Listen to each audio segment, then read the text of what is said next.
Hey, welcome back to Sober Now. I'm Jim LaPierre. A question that I get asked an awful lot is how do I let my guard down? Or more commonly, how do I let my walls down?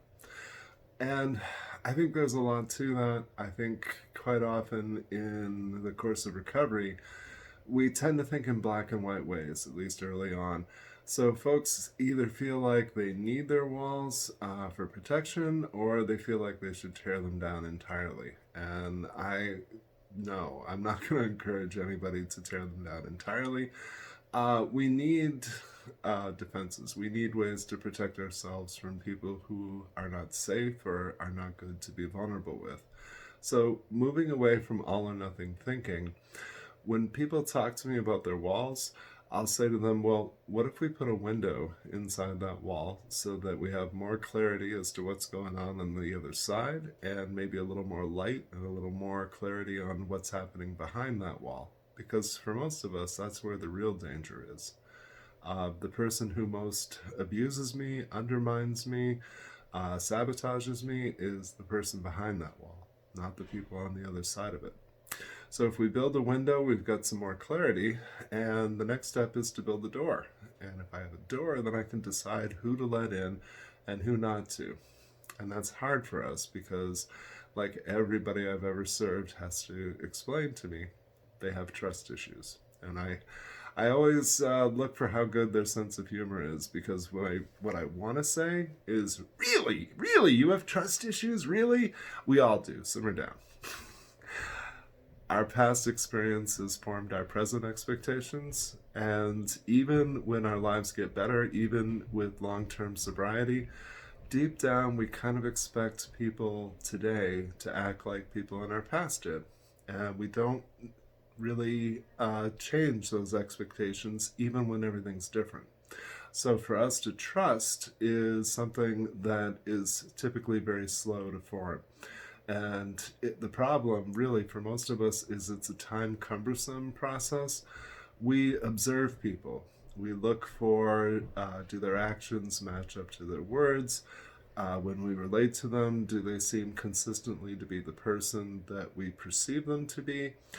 We test people. We push their buttons just to see what happens. And problematically, we test people almost exclusively on a subconscious level. We don't even realize we're doing it. So trust in that sense is a very slow process. I never ask the folks that I serve to trust me. And when they point out that they have trust issues, I'll say to them, I don't really need you to trust me in order for me to do my job. I need for you to trust yourself, because progressively, through the course of recovery, through the course of healing and growth, if you come to trust you, then you can listen to your intuition. You can follow that gut instinct, and it will give you a sense of who's real and who isn't. Who should you let close and who should you not? Who is being real with you? And if you follow that sense, it'll be about a million times more efficient than observation alone or even just testing people. We tend to view trust as a black and white thing. So we either trust somebody or we don't. And I point out to folks all the time, it doesn't take a lot of trust to have a cup of coffee with somebody. It doesn't take a lot of trust to let somebody help you with a task or with a project or something that's overwhelming to you. We tend to think of trust as putting our heart in somebody else's hands, and that's a big part of why we're so afraid to develop those new connections, to make new friendships, to allow ourselves to have sponsorship or to relate well with people that we see as being an authority, whether they're a supervisor or the owner of the company we work for. So if we take it slow, if we follow our intuition, and if we're honest with ourselves, that's a real deal breaker. If we do those things, progressively, we're going to be able to connect with others. We're going to allow them to support us and hold us accountable.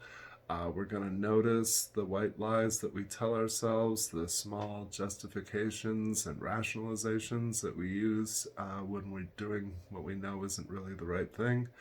And we're going to build trust in ourselves. And that's going to benefit us in every part of our lives. We're going to find that we can relax more, which is really what letting your guard down is about. We're going to allow ourselves to be more genuine. And really, the biggest part of that is self acceptance. The more we know ourselves, the less what other people's opinion will sway us, the less we're concerned about how people perceive us, because we are coming from a strong place of identity and of knowing who we are. So I hope that those things will help you get started.